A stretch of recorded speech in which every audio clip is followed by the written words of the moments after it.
The Craig Fahle Show on Deadline Detroit is made possible in part by Lynette's Shrimp House, located in Highland Park. It's Metro Detroit's premier destination, serving juicy fried shrimp, fish, and wings, alongside soul food sides and new additions to the menu like turkey tacos and desserts. Located at 13548 Woodward in Highland Park, just north of the Davidson, Lynette's is open for takeaway noon to 8 Tuesday and Thursday, noon to 10 p.m. Friday and Saturday, and noon to 5 p.m. on Sunday.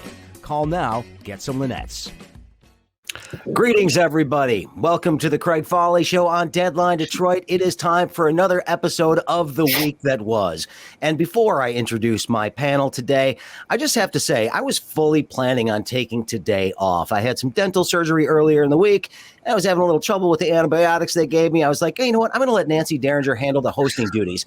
But then I opened the newspaper after a couple of days of laying in bed, and I realized just how much stupid stuff is going on in this country right now. Between what is happening in Arizona, what is happening with the Michigan House Oversight Committee, what is happening right now in Florida and Fox News and with Cheney and with everything else, it is time for an intervention, America. We need to have an intervention with the Republican Party because they are absolutely out of their freaking minds right now. They're schmucks of the week galore. We could have triple. Everybody could get 3 nominees for schmuck today, and we still wouldn't get to everybody that is eligible for this. So I decided instead of taking the week off, I needed to step in because I got some things to get off my chest today. All right. Do that. And I have a feeling that my panel is going to help me. As usual, Nancy Derringer from Deadline Detroit. Nancy, thank you for volunteering to step in. And I'm sorry that I took this wonderful opportunity away from you, but it may be a blessing. No problem. Yeah. All right. Allan Lengel is the editor and co-founder of Deadline. Thank you, sir, for being here. Thanks for having me. All right. We also have Saeed Khan, who is a lecturer at Wayne State University in all things 80s New Wave, and also happens to be an expert in the Middle East and a frequent guest on the program. We appreciate him being here. And Steve Fishman, lawyer Steve Fishman, is with us today, who did a remarkable job getting his most recent client, Gabe Leland, off on some pretty significant charges and the punishment that many people are complaining about today. Steve, I'm just going to give you an opportunity right now. Before we start this whole thing, Gabe Leland pleading guilty to state charges as opposed to the federal charges he was looking at originally. Doesn't look like he's going to get any jail time. And a lot of people are suggesting that this may be indicative of some form of privilege. And I want to get your take on that. As I said to the Detroit News when some people mentioned that, the notion that he was the benefit of any kind of white privilege or anything else is so ridiculous it almost deserves no further comment. The truth of the matter is what I said from the beginning. The day we appeared in court on the indictment for arraignment, I came outside, did something I very rarely do, talked to the TV people and the press, and I told them that this is not a federal case. It's not a bribery case. What Gabe Leland did was he took a campaign contribution in cash, which is illegal under Michigan law. Unfortunately, you have to be in state court to plead guilty to something like that because that's not a federal offense, okay? It took quite a while. The pandemic interfered a little bit. But it took a decent amount of time until the government, the federal authorities, wound up agreeing with me. So what we did was we went to state court. He pled guilty to what he did. And just parenthetically, he admitted it on the tape that the undercover guy had. He kept telling him, I can't take cash because it's illegal. So it wasn't like we had a defense in state court. He pled to that. There's an agreement he won't go to jail, which I think is perfectly consistent with what he pled to. It's not like he pled or was convicted of bribery or anything of that nature. And that's really the long and the short of it. And I think that, unfortunately, in this day and age, everybody's always looking for ulterior things. It's because I'm Jewish, or it's because somebody is purple with yellow stripes, or whatever. The long and the short of it is the result was exactly fair, and it was exactly what it should have been from the beginning. I credit the United States Attorney's Office with recognizing that. Once we went through the discovery process and had a lot of conversations about it. And I just think that people ought to just lay it to rest and accept it for what it was. All right, Allan, go ahead. I mean, first of all, are we hearing an echo here? Yes, we are. He's always got Soros, this guy. Well, now we can. Yeah, I guess. But you can't hear. Well, I can try again. But no, we got we can hear you. So I don't know what the problem is. Can you hear me? All right. Anyways, first of all, kudos to Steve Fishman who's one of the great attorneys in Detroit. I think nobody will argue that. Here's my read on it, and Steve obviously has a different read on it. I mean, first of all, yes, to the charge that he pleaded to, it's appropriate that he get probation. I agree 100% with that. However, it seems like the conversations that were had with Bob Carmack, it sounded like there was some kind of consideration of a vote involved in that. And maybe Steve can correct me on that. But I think one of the problems was, my read is, Bob Carmack's a terrible witness. And it would have potentially mucked up the case for the feds. And I think they didn't want to deal with all the, as they say, chazarai in Yiddish, that was involved with all that. But I think that, I think, like I say, you did a great job of bringing it over into state court. And for what he pleaded to, he shouldn't get any prison time. But what was on the table before, he should have gotten some prison time, whether it was a year or 2 or 3 or whatever. That's my.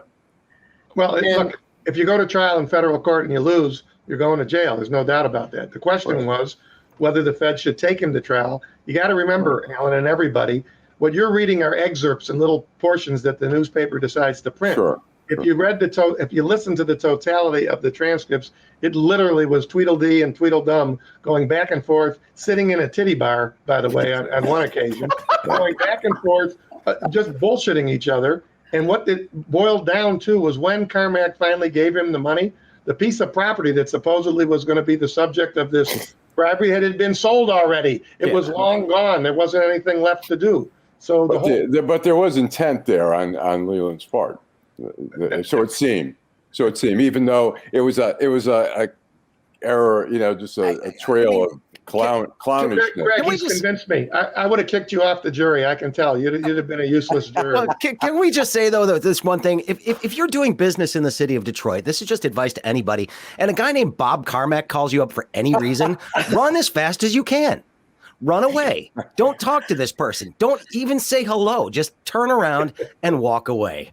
That's just the advice that I have, because he is somehow involved in all kinds of weird things going on in this community, and his name keeps showing up. And he apparently has a very large budget, because he's the guy that rents all the plane signs that fly around downtown. So go ahead, Nancy. Can I just say that we were on the air for 5 minutes and we already had 2 Yiddish, word drops in there. We had Tsuris and Chazarai. I'm sure I mispronounced it. Chazarai, yeah. I may have to start taking out ads for the show in the Jewish news. I think that's a good idea. We could have a little trailer on the bottom. I used to when I was on DET, so why not? We could do that again. All right. We've got to move on here. But I definitely wanted to get that out there, Steve, because, I think you did a heck of a job for your client. I know. I know who I'm calling. So that's right. 1-800-CALL Fishman. Let's start with this one. I mentioned at the beginning that the Republican Party has gone absolutely bonkers. And where do we want to start? Do we want to start with Mitch McConnell channeling his inner 2008 again by suggesting that, hey, my job here is to stop the Biden administration from accomplishing anything? Where have we heard that before? And here's the thing. If there's one thing we've learned about Mitch McConnell, is that when he says something, you should probably believe him, because he is going to do everything in his power to stifle this agenda. And if that's not enough reason for the Democrats to say, you know what, screw it, we're going to do all this stuff through reconciliation and get it passed while we can, because they're only going to have 2 years to get this done, then you know what, shame on them, because they've been fooled more than once by this guy. I agree. Yeah. I think Obama got duped when he had a supermajority, and he just thought, they kept screaming, come on, you're supposed to be the uniter here. And he fell for it, and they just hoodwinked him. Lucy in the football. I mean, it really is. Exactly. That's Lucy in the football. I think you put it as succinctly as it could be put, that they just have to ignore this. And the other thing that my heart sinks, because I feel like the entire lead up to the presidential election, actually the entire Trump administration, was just this grim death march toward, scraping for every single vote. We got the House back. We got to get the Senate back. We lived through all of that. We lived through the insanity after the election, the Georgia runoff and all that. And we have the tiniest, majority. It's not looking good for the midterms, and it has to start all over again. So it has to start all over again, which is depressing in itself. But I mean, Saeed, you look at this and Mitch McConnell, I'm not sure he's got much of a choice given where the Republican Party is right now and how far they are lurching towards Trumpism at the moment. And it is now it's going to be a competition to see who's going to sort of take up the mantle of Trumpism, I think, as opposed to Trump himself. That's something we'll get to in just a little bit. But I mean, Mitch McConnell, he's going to get turned on by his own people if he cooperates in any way, shape or form. Look, I mean, we can agree that the guy's one wooden leg and a whale short of a Melville novel. But I mean, in all honesty, I mean, if you're looking at what a Senate Majority Leader should provide, he's doing that. I think that as Nancy said, I mean, there's pessimism for the midterms. The Democrats just really need to play a flawless ground game. If they can do that, they can hopefully hold on. But at the same time, I think also the point that Nancy made about Obama's naivete. I mean, remember, Obama was only in the Senate for a couple of years. He was still wet behind the ears. I think it's important to recognize that Biden has been there forever. I think he's far more salty, far more Machiavellian in understanding people like McConnell. He's seen them come and go. And I think he knows how to deal with somebody like that. I think the optics that Biden is playing on the one hand are great, but there's a lot that is occurring under the surface line. And I feel good about the way that Biden's handling things so far. I would agree. But at the same time, he's like, oh, I can still work with the guy. I've known the guy. But, it was funny. I was watching Joe Manchin on CNN the other day. Of course, Joe Manchin, Democratic senator from West Virginia, was on with Chris Cuomo the other day on CNN and said, oh, we can still do a bipartisan deal. And he pointed out the tape of Mitch McConnell. He said, Mitch McConnell just told you there is no deal. There's not going to be a deal. So what part of this fantasy world are you still living in? And Joe Manchin seems to think that there's compromise still available on things like infrastructure. But Joe Manchin's sounding a lot more like the Republicans than he is a Democrat, because he's like, well, we could do a quarter of what he's talking about and get some roads and bridges built in West Virginia, which is what he wants. But not thinking bigger term about some of the massive structural and societal changes that would come about if this bill passes in its original form. I think Joe Manchin is what he's trying to say is that he's compromised as a Democrat. Well, I mean, he reminds me of Richard Shelby. I mean, remember after the Republican sweep in 1994, Shelby switched sides and became a Republican. I think the question is just not if, but when Manchin is going to go ahead and do that. Yeah.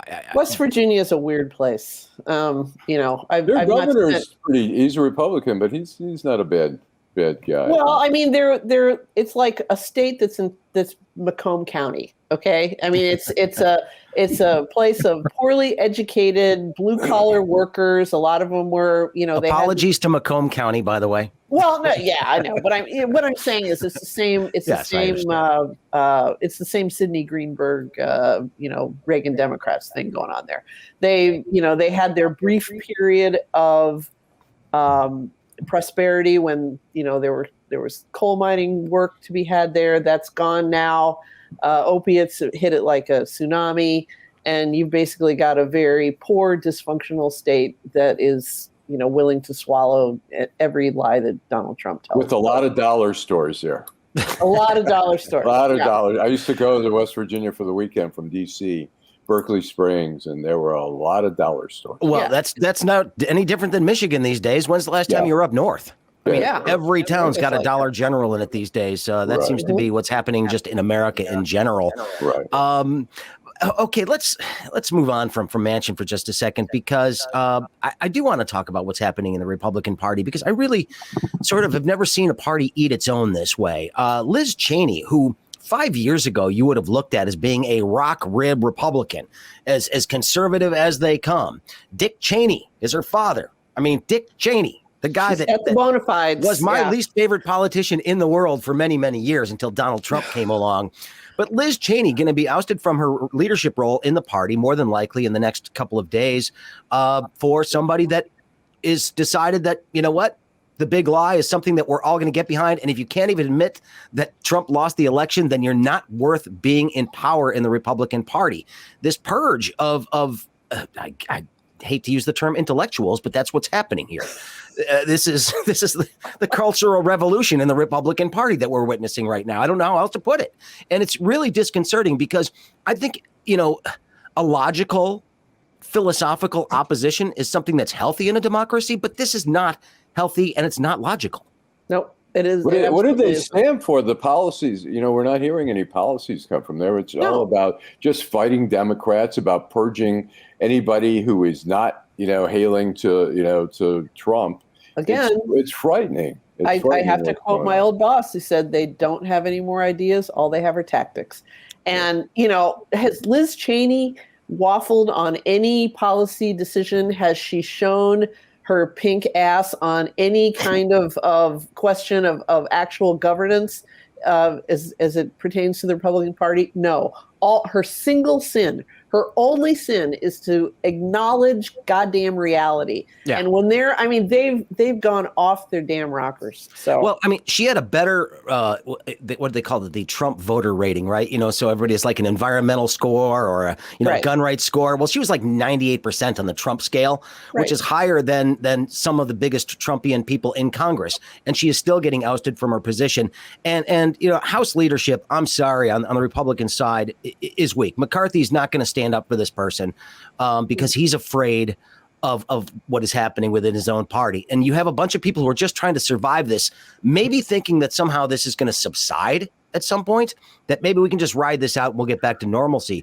But right now, no, the Trump wing is demanding they're demanding the loyalty test and they're out there right now and they're forcing people's hands. And I have a feeling that we're going to see even more people broomed out. Mitt Romney was getting booed in his home state the other day by a bunch of Trumpers. Fortunately for him, he told him to go, kiss his ass, basically. He just said, go ahead and boo, and he may lose his seat for that. You never know. But it's really, really disconcerting because I know a lot of people who are Republicans. I grew up with a lot of Republican friends, and even they are starting to get a little bit waffly about this sort of loyalty test and this cult of personality. And the fact is, I don't think any of them actually want Donald Trump to run again, but they want some of those ideas to stick around. And that's the part to me that's really, really disconcerting. Right. Build the wall. Yeah. Well, it's indicative. Basically, Trump just represents the win. They picked the worst candidate who could win. And so they aren't willing to quite give up. If they can find somebody to take the White House, they'll do it. But if not, if they can do it with Trump again, I think the Republicans would do it. Well, I think they're really scared of people not showing up at the polls, and Trump does get the vote out. And here I think McCarthy is probably smelling a bit of blood in the water, partly because the census came out. Michigan's going to lose another seat. There's talk about targeting Dan Kildee's seat, which would be devastating. He's just a really great guy, and he certainly does more for his district than I think any Republican would. So they're definitely looking at the numbers for this. But what kind of a world do we live in where so many Democrats are now empathizing and sympathizing with Liz Cheney? when did she become the Joan of Arc? I don't really quite get it. And the fact is that anybody that even acknowledges that January 6th was wrong is getting in trouble. And it's not just about whether or not Trump won the election, which he did not, by the way. Just repeat, everybody, he lost. He lost by a whole bunch of votes. And it wasn't through fraud, and it wasn't through cheating, and it wasn't because things were rigged. It's because Joe Biden got more people to the polls. He won by a whole bunch of votes.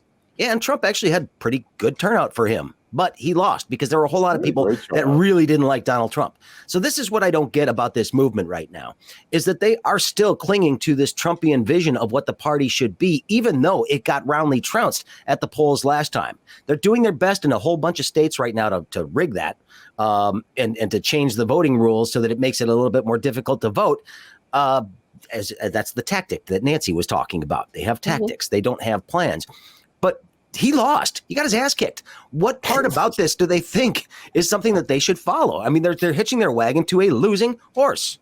Yeah, well, he lies to them. Tell me lies, tell me sweet little lies. Yeah. I read an interesting little piece in the Bulwark yesterday by Bill Kristol, another guy, as Saeed is saying. All of a sudden, Bill Kristol is a guy we're saying, what a fine fellow he is, right? Exactly. So what does he write? And this is something that, Craig, you guys know. I bring this up all the time. I think we give some of these politicians too much credit for thinking about anything other than just preserving their seat. You know, it's what did George Will say? Some people get elected, they want to do something. Some get elected because they want to be something. These people just want to be something. And what Kristol wrote in his little short article, the number of people, elected officials, donors, Republicans, lifetime Republicans that are sending him emails or text messages saying, isn't this awful? Isn't this awful? And his point in the article was, yeah, it's awful. And if you guys really think it's awful, do something about it. If you're a donor, don't give them any money. If you're a representative and you think it's awful, so you'll risk your seat and you'll have to go to work for a living or something like that. And that seems to me to be a big part of this, that there's a lot of, oh my God, it's awful, it's awful, it's awful. But there aren't enough people that'll stand up and do something about it. And that was his point, and I agreed with him. And you know, I mean, not just not do something about it, but there are so many people that are actually going to bat for him in stupid crusades. I got to talk about Arizona for just a second, because there's a quote unquote audit of the election results in Maricopa County going on right now by a company called Cyber Ninjas.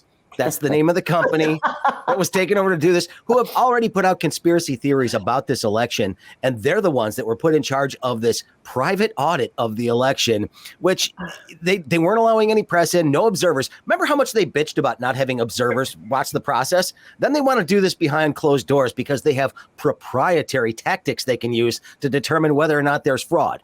Well, one of the things that we learned about their proprietary tactics, exactly, ninja tactics, which is funny, given the sort of Asia-phobic nature of this whole thing, that they call themselves ninjas. If I'm Japan, I'm saying cultural appropriation, screw you. But they are out there right now with magnifying glasses looking for bamboo shards in paper because they suggest that bamboo in the paper means the ballots came from China. And I'm thinking to myself, who's in charge of this company? Hong Kong Phooey? I mean, how much more racist can they be? I mean, they're like, well, if there's bamboo in the paper, that means the Chinese are involved. Is this a soy sauce stain I see on this ballot?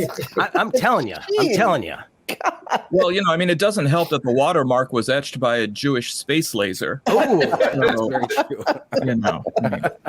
But I mean, this is how stupid it's getting. And they're like, well, if there's bamboo in the paper, that means there's 30,000 Chinese ballots here. And I'm like, okay, enough. If I'm China, I'm listening to Americans right now who are talking about the China virus and bamboo in the paper, and I'm saying, screw you, I'm going to keep manipulating currency. We're going to win this damn thing. Our work here is done. That's exactly Our work right. here is done. I mean, it's just, I'm watching this, and there are people with a straight face defending this process, and there's nothing about this process that is legitimate in any way. And I mean, if they find some way to reverse in their minds what happened in Arizona, one, it's not going to make any difference at all. But two, they should be open to all kinds of audits. And Katie, bar the door. It's just, I mean, that would, if this has to stop, this madness has to stop. But I don't think it's going to. I think we're just getting started. Yeah, I know. We've had election challenges, and there were some challenges when Hillary Clinton lost, but I don't think have ever seen a scrutinizing of an election like this and come up with nothing, which says something about the election, that it was legitimate. Well, this company that is doing this is suspect for all kinds of reasons. I mean, the fact that they came out at first and said, we think there's fraud and we think Trump actually won the election and it was rigged, and they were the company chosen to do it. How independent can they be? They're not. I mean, it's a sham. And the fact is the legislature in Arizona and the courts are going along with this for some reason. And I can't figure it out. And you know, Nancy, you're suggesting this has to stop. It's not. This is just the second example I have today in this show. We've got a whole bunch more to go through to show how stupid this stuff is getting. I know. Well, but carry on. You're absolutely right. It's not, I mean, we've only begun, but my point is, and I guess this is part of their strategy, is to keep this stuff in the spotlight for as long as possible so that they can keep feeding oxygen to the big lie, which is, you know, that's all they've got. Another tactic. When you think about it, I envision these ninja soldiers dropping from helicopters onto the roof of the municipality and then breaking windows and ramming down doors and getting to the election results. Actually, I think they're terracotta warriors, Allan.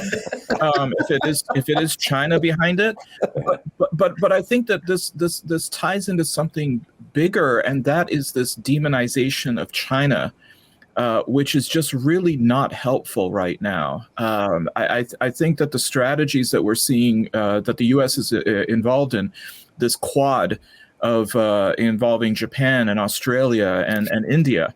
I mean, Australia is always game for anything because they've got nothing else going on. But they're not allowing Indians back into the country because of COVID. The U.S. is not allowing people from India back into the country because of COVID. Japan isn't letting anybody into the country. What kind of alliance is this against a major emerging superpower like China? If we have such unreliable allies ourselves, and if all we can do is get into these kinds of rhetorical skirmishes with our biggest creditor, with by far the biggest trading partner for the rest of the world, there needs to be a major rethink, and simply using it as the scapegoat for all things, all of America's woes is not really good for domestic politics either. Well, there you go with logic again, Saeed. I mean, it's amazing, that you bring that to the table every time you're on the show. I mean, who ever thought of such a thing? But he brought up India, which I think is important because India is starving for vaccines right now. In the meantime, we have a whole bunch of people in this country that, because of, again, big lies being told by stupid people, are not going to get vaccinated.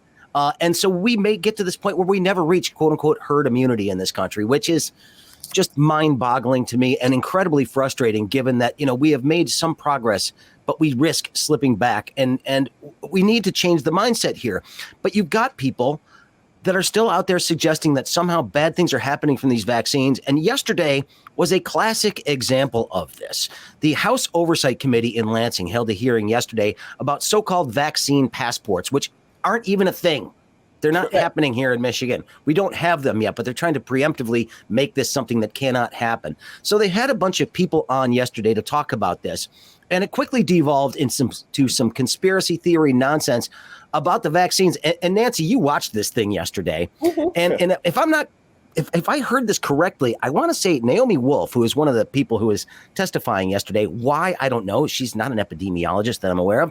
But she seemed to imply that if I was a woman and I walked next to you and you've had the vaccine, that somehow our periods would sync up. I don't think she actually said that yesterday. It was something like that. She has posted about that quite a bit on her Twitter, that there is something in the vaccine that creates like a miasma that surrounds the people who have it in their body, and that if you walk through this miasma, this evil aura, you can somehow have a miscarriage, or your period starts, or whatever. It's all, and the thing is, like so much of this crap, it has one, I won't even say one foot, I'll say it's got one pinky toe in what we do know about the vaccine, which is that there is this very exceedingly rare complication that some people get, all of whom have been women, that has something to do with blood clotting.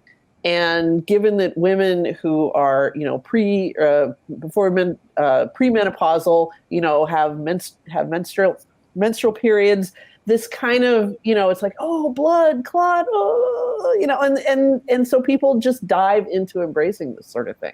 But no, Naomi Wolf is not an epidemiologist. She calls herself doctor, but she has a PhD in poetry. So that's, you know what? Hey, if Jill Biden's a doctor, then she's a doctor. I'm gonna allow her to keep the doctor title. Yeah, I know. But I mean, I don't want anybody to think, oh, they had a doctor yes, name. Exactly. And most people, even the smart people who listen to this show, probably do not keep up with the extremely online Twitter Naomi Wolf crowd too. So, but I mean, this was a weird hearing yesterday, though, because there were all kinds of things she was talking about, including like, if you get this vaccine passport, somehow they're going to be able to see your comments on social media. Yeah. And somehow you're banned from certain things because of your politics. No, it wasn't just her. I mean, there were lunatics. People who I am the mother of 3 vaccine-injured children. I am from Right to Life, and this vaccine was made with the aborted cell or the cells of an aborted fetus from 1973. And, it's just one after the other. There was no single witness who addressed this from any kind of policy angle and whether this might be a good idea. And I'm just going to go on the record right now. I don't think we're going to need vaccine passports, so to speak, at least not, from the state level. I think they're going to come one by one through businesses. I know that I was telling somebody I was talking to somebody about this the other day, and maybe I haven't mentioned it on the show about how she was like, nope, not going to get it. And then she wanted to take a cruise. Right. And of course, we all know about cruise ships and COVID. And they said, if you want to go on this cruise, you got to have a vaccine. And she folded. And that, I think, is what's going to do it. It's like, you want to get on an airplane, you want to fly to California or drive, then you better roll up your sleeve. And that's been happening for a while. I mean, when I hit platinum on Delta, I got the mark of the beast. So,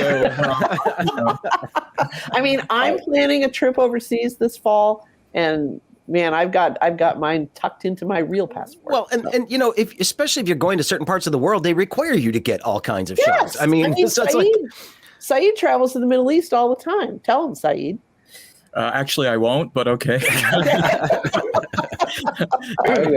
was talking last night. The vax cards are a reality. I mean, going into places like Saudi Arabia and all, you need to demonstrate your immunizations. Going to Africa, absolutely. A bill has been introduced to make that not possible in Michigan. Right. A bill has been introduced in Michigan to make that something that they don't want to have happen here. Let's let the old man talk. Lengel's been trying to get a word in edgewise here. Yeah, we got to get him a cane. Yes. I was talking to my cousin last night, who's a real doctor. And we were talking, she was talking about, she said, if we don't reach, a high enough level of vaccinations or whatever, she says, the virus lives through people and then becomes a variant. As long as it has homes, it has opportunities to become a greater variant, a stronger variant, a more resistant variant. And people just don't understand the whole thing that's going on here. The reason we have variants is because people have been casual about this, and we're going to keep having them as long as people refuse to get vaccinated. And the virus is, from nature, it is a survivor. It is doing everything it possibly can to survive. So when the vaccine comes out, it's trying to figure out a way how to get around the vaccine.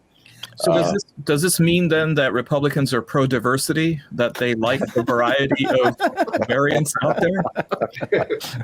Hey, everybody's got a right to live, right? Anyway, this is just frustrating to me because people who know better are somehow thinking that this vaccine is different or something is, wrong with this one. And I'm not sure what it is. I mean, and we've heard all kinds of conspiracy theories about this, that it's got a microchip in it, and all sorts of other things. And as far as I'm concerned, you've had a microchip on your body ever since you got your first cell phone. That's a fact. It's a fact. I mean, so if you're okay with that, then hey, if they can start channeling my phone so I can just think something and instantly the information pops into my brain, I might be okay with that. So, you already are, basically. Technology. I want the technology. So we should potentially move on here. We've been going for about a half an hour already. Gee, let's talk about Lansing here for just a second, since we're already in Lansing. Governor Whitmer. Bad week for Governor Whitmer. The Detroit News had an editorial today saying she should broom her entire communication staff for not coming clean about her trip to Florida, whose jet she flew on. Charlie LaDuff of Deadline Detroit is the one that broke that information, found that information out about the private jet, as was acknowledged in both the Free Press and the News as they were following behind us on that story. And, they're like, well, whose plane was it? Now it looks like it's a plane that's co-owned by a few people, the Cotton family, the Maroons, and the Nicholsons, if I'm not mistaken. Yeah. Mm-hmm. So all 3 big donors to the Republicans, by the way. But anyway, she flew down to Florida. Go both ways. Yeah, well, most companies and businesses do. You got to cover your bases depending on who wins. But what does she need to say about this flight at this point in time? I think at this point, I mean, look, I understand she says, I don't want to say anything because I've had death threats. Well, that's not a good excuse. If she wants to say, and really it would have been an excuse to say, I went down there, I didn't want to tell people because I've had death threats against me and I was concerned about my father's safety. That I could get, but now that it's out, she needs to totally come clean. I mean, when you are the governor, you have to be transparent. And the fact is, when you're doing interactions with business people who potentially have interactions with the state, then you have to come clean on that. The rule of thumb should be, as a politician and in all of us in any profession that we're in, is that if you make a decision and you do something, you should be able to be not ashamed if that becomes public. You should be able to explain it. And if you can't, then maybe you should rethink the decision to do it. And in this case, she should have thought, how's this going to look if this comes out? And do I want to deal with this? Well, and she's like a lot of the politicians, like Bill Clinton and stuff. They do things and think they can get away with it. Well, and it started last summer with the boat. Remember when her husband, allegedly made a joke about getting to the head of the line to get his boat in the water, and so now basically you have something that people can hit her on, and that is being hypocritical. And a hypocritical politician is one that people do not like. And I it's an unforced error. And it's like you're giving the other side the ammunition to shoot you with, and that is a very and I can see the commercials already. Yes, of course. Remember the John Engler commercials with Jim Blanchard flying all over in the cartoon plane, going up to Mackinac and back and all this kind of stuff? And he's like, and when I'm governor, I'll just drive my Oldsmobile. People buy into that stuff. Is as much of an oversimplification as that was. It was just, it worked. Well, it worked very effectively. Here's the thing, and I want to say this, and I want to be serious about this. She's made, I think it's a very good argument for her to say, we don't talk about my travel because of this, obvious threat to her safety. But, come on. Flying first class on a commercial airliner with a Michigan State trooper sitting in the next seat is not a high risk activity. I mean, they're not going to let those guys with the long guns come walking into any airport in this country, and that's just the way it is. And it's not worth $20K. I mean, $20,000 is what this flight is worth. Yeah, that's a very expensive favor that she called. Her flight would have been. What's the favor? If you would have chartered that flight for that particular plane, which you could have gotten a smaller plane, it would have been $40,000. It was about $6,500 an hour to charter a in the air. Well, and then the question obviously is, well, what do you now owe these people? And remember how much time we spent talking about quid pro quos in the last year. Steve, and this is one of those things that people are going to look at and say, is there something of value here that she has offered them in exchange for this, or does she owe them some kind of a favor? I know that's a difficult thing to prove because there's probably nothing written down anywhere, but I mean, these kinds of things are what trip politicians up all the time, isn't it? I mean, I think she can survive this. I'm sorry, Steve, go ahead. No, go ahead, Saeed. No, please. I insist. No, if you're asking me, you guys are the political wizards. It's not so much a matter of politics. It's just, to me, a matter of common sense, which is what everybody seems to be saying. Why would you put yourself in a position? And I really agree with what Lengel said, which I can't even imagine I just said that. But I really agree with what he said. I think that is the way you should look at things. I think all of us in our life, even if we're out of the public eye, we say, if somehow what I'm about to do, I'm going to stand on my head and spit wooden nickels, is somebody going to find out about this?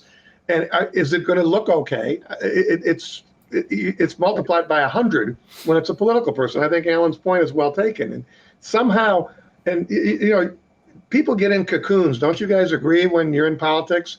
You surround yourself with other people who are all either agree with you to begin with or are sycophants, and they just, yes. You need a guy like Carville around, a Marine from down south, who's going to tell you that's bullshit. Don't do that. Be lacking in these. That's very true. Yeah, yeah, that bunker mentality is real, absolutely real. When it comes to this, especially when you're feeling "quote unquote" embattled. Go ahead. I want to say one other thing. I think a lot of us have forgotten how serious this kidnap plot was. Now, I mean, it's easy to look at these guys with the horrible facial hair and the brown teeth and everything and say they never would have gotten away with it. But the other thing that nobody really seems to talk about this, it was not just a kidnap and murder plot. It was a rape plot. Yeah. When Adam Fox talked about wanting to hogtie her and see her hogtied on a table, he wasn't just going to take a picture for his memory book. They were going to assault her. They were going to sexually assault her. Every woman who heard the details of this knows this. And who knows, maybe that got into her head. I mean, a lot of people can't brush that off. I mean, we don't know everything about that plot. We don't know how close they came to actually carrying it off. I mean, they got into her neighborhood. They got into her neighborhood. They were in her house. Yeah, and maybe she's scared to the point where first class doesn't sound so safe to her. Who knows? Look, it was real, but the fallout is that now she has to deal with this, and she's just choosing, to say no, I'm not going to talk about it. It's a security issue, and it just looks bad. It's bad optics at this point. Well, and here's the thing. I mean, there was already going to be a fierce campaign to oust her, whether the Republicans can come up with a decent candidate or not. But I think this is the kind of thing when you see some potential weakness that makes people get a little bit brave and actually thinking about taking on a governor who otherwise I think has been, still getting pretty positive marks for the way she's handled COVID and everything else. But this is the kind of thing that pierces that armor. And it's dumb mistakes that don't need to happen. But I think the trial will happen between now and her reelection. And I think that will really put public sympathy back in her corner. I'm not trying to be glib here, but I think if her dad runs a campaign ad for her by next year saying, my daughter came down to see me in the era of COVID, I think that kind of humanizing will go a long way with her. I mean, that would be the advice I'd give. But what kind of people own a third of a plane but all of a bridge? I mean, where are the priorities of the Maroons? Well, there was a line I saw in a movie, and I can't remember what it was, but they basically said if it flies or it floats, lease it, don't own it. Yeah. So that's basically, what it is. If private planes are just money pits, as are anything else. But I wish I had that experience to know firsthand. But one of these days, I probably shouldn't have gone into journalism if that was where I wanted to go. Yeah. All right. So let's move on here. We're talking about Governor Whitmer, and one of the things that I've noticed about this thing is it's made its way to Fox News, right? Because she was one of these rising stars of Democratic governors, and people were talking about her. If they can knock her down a peg, they're going to do it. And Fox News is very, very important on the right. It just is. They are still the kingmakers on the right. And they definitely tried yesterday to set up a front runner for the 2024 election by covering Governor Ron DeSantis' press conference exclusively as he signed new voting restrictions into law in Florida. I don't know if anybody witnessed this, but they didn't even allow government television from Florida into this ceremony, and they didn't have any local coverage from Florida. Any of the Capitol correspondents, they were not allowed. It was covered exclusively on Fox News. Now, if I'm Ron DeSantis and I'm thinking about my future plans, I'm like, woohoo, I just leapfrogged to the front of the non-Trump pack on the Trumpian side of the party with this press conference yesterday. And pissed off every other reporter in the state of Florida. So, if he's going to run for anything else in the state of Florida, that's something he's going to have to answer for. People are loving that guy in the Republican Party. He's getting a lot of accolades, and he's the guy right now. It's not about Florida. It's about the money coming in from everywhere else. And all of a sudden you start putting out some exploratory feelers to find out what kind of money might be out there. And you sit there and go, hey, I am the heir apparent to Trump because Trump is a loser, but I can win with the same sort of racist, xenophobic ideals that Donald Trump held so dear. That's what he's going for. And I think he just got a big leg up yesterday. And all of a sudden, he is now being talked about for the 2024 election, 3.5 years out. And I think Trump is going to look at himself as being the kingmaker, and I could see this being DeSantis and speaking of female governors, Neum out of South Dakota. Yeah, that would be, I think, a very plausible ticket. But does he run the risk, though, of doing it too early to the point where Trump's like, I haven't announced what I'm doing yet. Screw this guy. I'm going to find a way to hurt him, which is entirely possible. I think it's never too early to start your campaign for president. So he can take his chances. I think if his popularity grows, I think Trump may have second thoughts of. I don't think for 1 minute he's going to run again. I was going to say. I mean, chances he just wants people to think that. He wants people to fear him. He's grifting. He's collecting money, for his. Major how much did he got? A couple $100 million out of his Stop the Steal bullshit. Yeah. And if he can tease this a little while longer, people will continue kissing his doughy white butt and sending him money. But he doesn't want to be president again. The job's too hard, and his wife certainly doesn't want to be the. Go ahead. She doesn't want to live in that dumpy house again. Go ahead, Steve. Pennsylvania Avenue. I can tell you this: all this talk about whether he's going to run for president or not, he needs to start thinking a little bit more and worrying a little bit more about what Mr. Giuliani's going to do. Because as we always talk about on this show, you guys always ask me, when you've spent as much time as a criminal lawyer as I have, and particularly in federal court, and particularly when you get to the white collar type people, Mr. Giuliani likes to talk tough. I guarantee you there's no way he's going to go to the federal penitentiary without taking down whoever he can to make this sentence lighter or whatever. That's important to me. What do you make of that case? Be worrying about, and you got to keep in mind, what have I been telling you guys as long as I've been on this show? This is a career criminal that's thinking. We're not talking about a regular guy. Trump is a career criminal, and he has to know deep down that Giuliani's asking him for money, according to what I read in the Washington Post this morning. And supposedly he's stiffing him. He's not going to stiff him for long, because Giuliani will take him down on the Ukraine thing. And the next thing you know, we won't be worrying about him running. We'll be looking at what's his Bureau of Prisons number, which will make a lot of us very happy. Right? We might start worrying about him running south of the border. I'm going over the wall. Then Mexico will build the wall to keep him out. All right, let's move on here. We've got a few minutes left before we get to Schmucks of the Week. Federal government, considering there's a couple of different things that I want to get to that the feds are getting ready to do, different departments. One, the potential ban of menthol cigarettes. Now, as somebody who has wrestled with tobacco for a long, long time, I've never been a menthol guy, really, but I know some people who are, and this is going to be a decision that falls proportionally on African Americans who smoke, because menthol is very, very popular amongst smokers who are black. And this is, I could see a potential revolt over a policy like this. Underground economy. You want to kickstart the underground economy? Somebody's going to be smuggling in menthols from China, and it's going to be a huge business. I'm really baffled by this, because, they've said for a while that menthol is more appealing to kids. And the first cigarette I ever smoked was a menthol. Well, did you find it easier? Minty fresh. I don't know. When I smoked, I never really cared for menthol. And to me, it's kind of like, it's like your, what is plain yogurt is the one that, that you don't, the kids don't like. It's like, they're both plain yogurt to me, but anyway. Well, look, Terratin cigarettes. But I think it's a bad mistake. I think it's a mistake. I don't think it's going to make much of a difference. What Craig said, though, is absolutely true.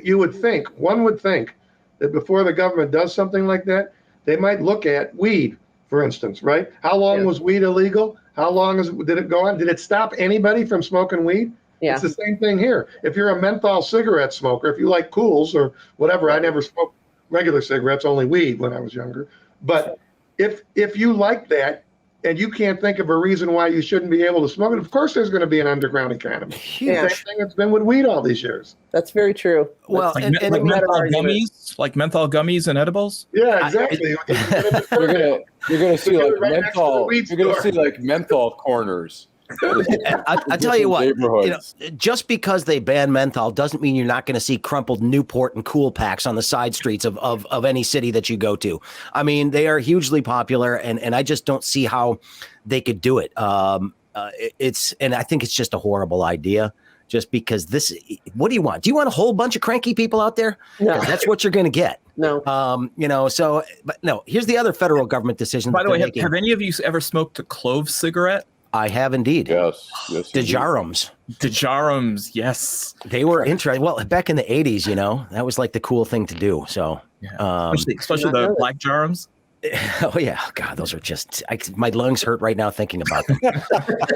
All right, so here's another one. The FAA announced a zero tolerance policy for quote unquote mask holes. People who bitch about wearing masks on planes, if they get thrown off, potential criminal charges, fines of up to $35,000, and banned for life by the airlines if you do not tolerate their mask policies and you give them grief, get tossed off a flight. It's about damn time. They are allowed to regulate their own spaces. And it certainly seems to me that this is a good idea. So the next time some idiot refuses to put on a mask and forces your plane to be landed or delayed, that person's going to be fined and potentially jailed for this kind of stuff and banned for life from the airlines. What does everybody think of that? I can tell you this, that's Nancy clapping for those of you listening on audio. There's always a big debate with all of this stuff. If industry, for instance, starts requiring vaccination, the airlines or whatever. The issue, and I had a long discussion with one of our federal judges this week about it. It's not discrimination unless it qualifies race, ethnicity, sex, age. The refusal to wear a mask, private industry has every right to do it. Every right to do it. Same thing as they do to require vaccine. It's not a matter, you can't say, okay, all black people can't come or all Jews can't come or all whatever. But you certainly can say that you have to do what we say, or you can't ride on our plane. That's all there is to it. Hey, look, you fly an airplane, you've got to wear a seatbelt. You've got to be in your seat during a takeoff and landing. Your seat must be in the upright position. Right, it's not bad. They have enforced dress codes for women that they thought were not wearing enough clothing, and men too, I would imagine. I mean, granted, you go on any plane these days, and it's hard to believe there's a dress code at all. But I've seen, I've read stories about people being asked to leave planes because they were essentially dressed in, a little more than a bra and, workout shorts, and and nobody said they can't do that. So, look, as a Muslim, the mask on, mask off thing is really confusing.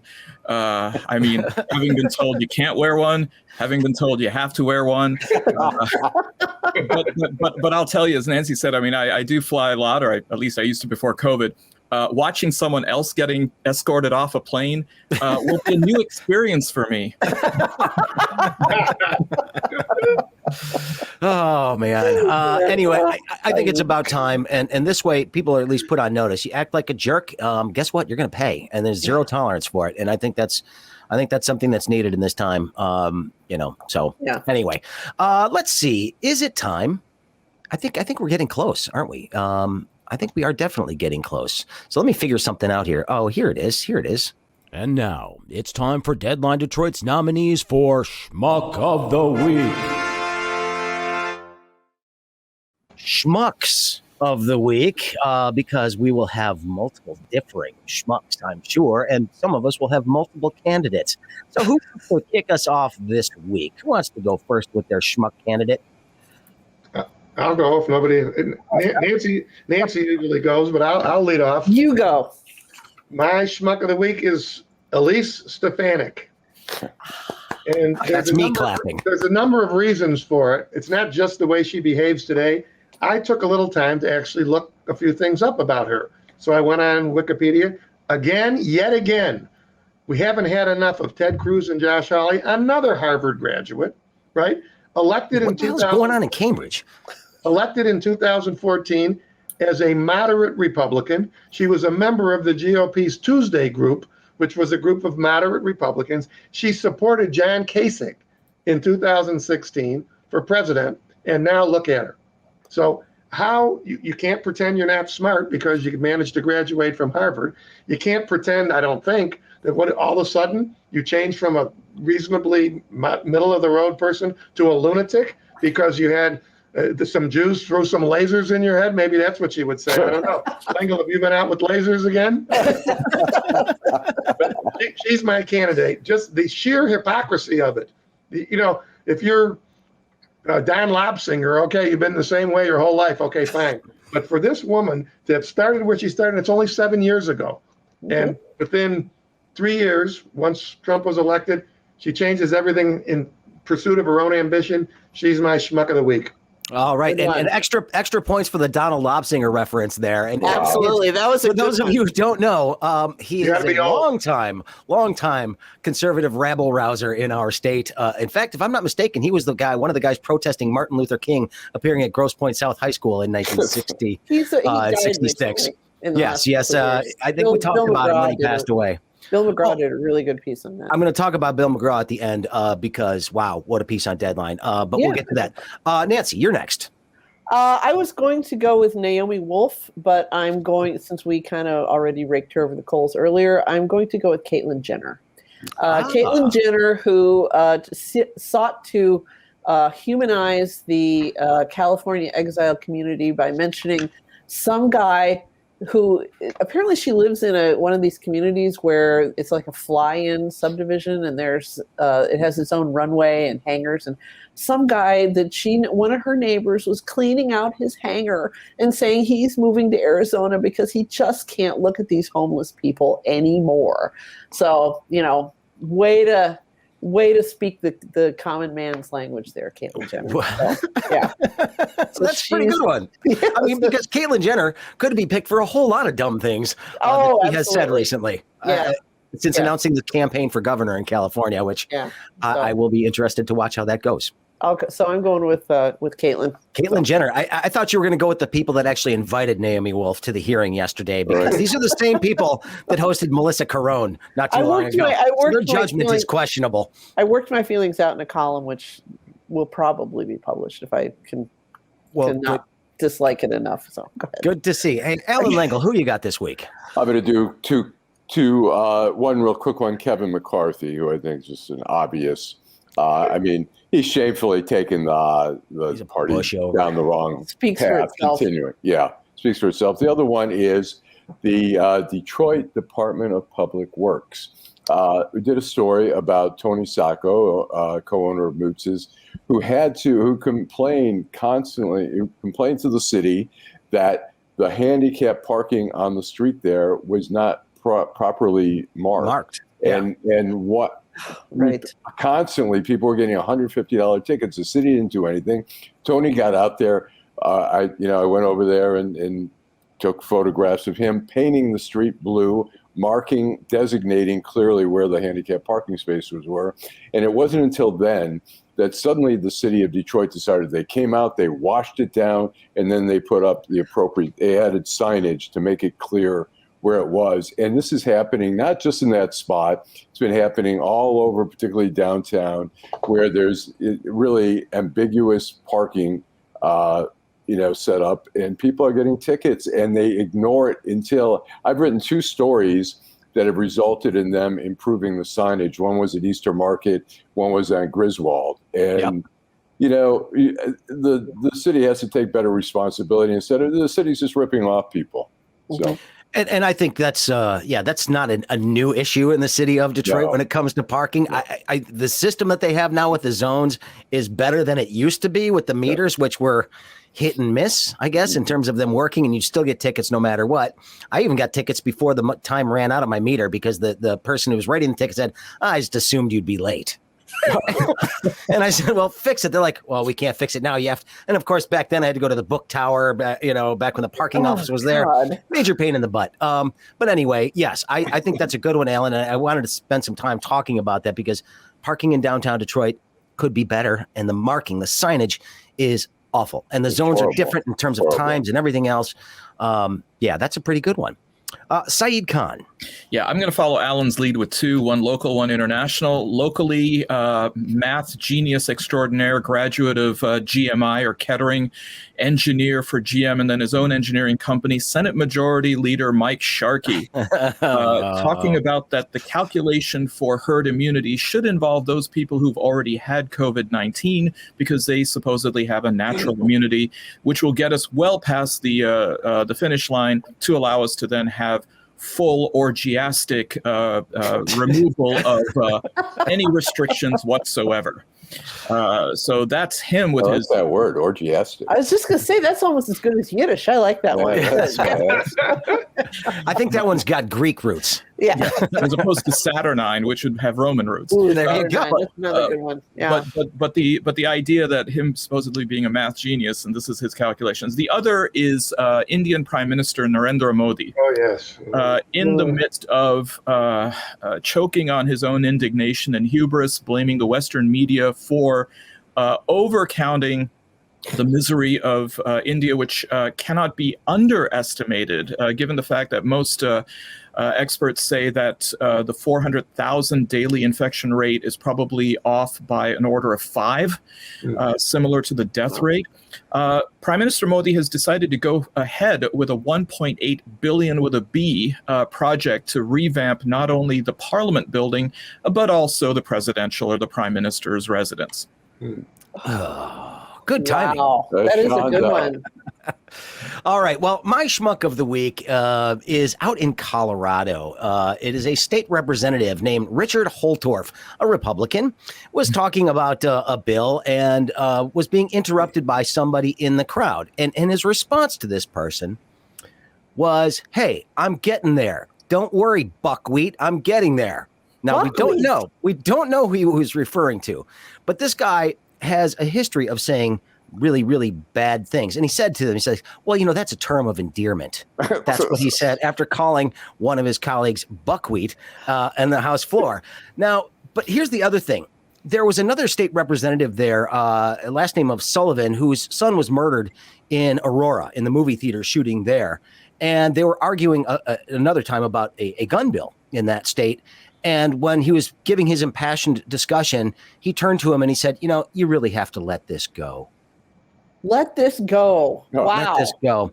So that's who this Holtorf guy is. And apparently he's getting in a little bit of trouble for this. But it is now looking like, indeed, it was an African-American person on the floor of the Colorado legislature that he was talking to when he used the term buckwheat. And who was the guy in Virginia? Was it George Allan who called somebody Macaca. Macaca? That was it. Yeah, Macaca. Yes, Yeah. Macaca. That was a good And George one. Allan, who hid his, I think it was his grandparents' heritage. They were Jewish and they were trying to hide it. They didn't want him to have a hard time. And there was a debate in Virginia during the election. Is this going to hurt him that people know that he now has some Jewish blood? It was it's crazy. Well, for all of you who have been watching this on Facebook Sugar. today, That's on Facebook sugar. Live, hopefully you have appreciated the fact that our former dear leader has been banned from the platform for good, it looks like. Yay. That happened this week. So, hey, browse safely on Facebook, knowing that Mr. Trump will not be invading your fun time on this feed any longer. And so we'll see if that permanent ban exists in other places as well. But did anybody sign up for his new From the Desk of President Trump? Is anybody, or the desk of Donald J. Trump, I think is Isn't what his it new. just a blog? Do you have to sign up for it? And it's a cheap one too. It's like, I could have set it up in about 5 minutes and do this kind of stuff. I mean, it looks like something from Blogspot, It does indeed. And, but we'll see. Anyway, all right. Isn't it on OnlyFans? Or Yeah, it should be. It should be because it would be like him to sit there and charge for my naked thoughts. Yeah. All right, we'll have to leave it with that wonderful image. I apologize to everybody for that, but I do want to thank my guest, Steve Fishman. We always appreciate you being with us, sir. We'll let you get back to your actual job, defending people out there that need a good lawyer. So we appreciate you being with us today, sir. Thank you. No problem. Anytime you lie the next time and say you're not going to be on, Nancy can call me too. Saeed Khan, again, lecturer at Wayne State University. We appreciate you being with us, sir. Thank you. Allan Lengel and Nancy Derringer of Deadline Detroit. Speaking of Deadline Detroit, hey, Bill McGraw has a piece on Deadline right now that people should be looking at about the records that they looked at from police shootings in Detroit from the 50s to the early 70s. It is absolutely chilling. And you didn't even realize that it was defensible at the time, according to the police department, to shoot somebody fleeing a robbery. Right. So basically what they found was a whole bunch of people shot in the back throughout that time period, and it was considered a justifiable homicide. So anytime somebody wants to suggest to you that there isn't some sort of systemic racism within policing in this country. Read that story, please. You get an idea of how deep the roots go in this kind of stuff and how long it's been going on, but for just how long it was completely swept under the rug. Bill McGraw did a great job on this piece. The study from the University of Michigan should go national because Detroit is far from the only place where this kind of crap happened. Yeah, It's enlightening. And this is the kind of stuff that Deadline is putting out there all the time. And it's worth a read. Support it.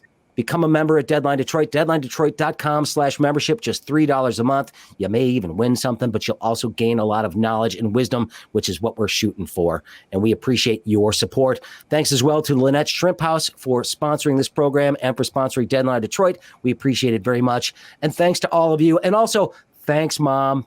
Mother's Day this weekend. Don't forget, be nice to your mother. Get some flowers, everybody. Go see her if she's still around. And if she's not, hey, we all want to remember how great Mom is. So we certainly do appreciate all the moms out there. Happy Mother's Day. Have a wonderful weekend. And Allan?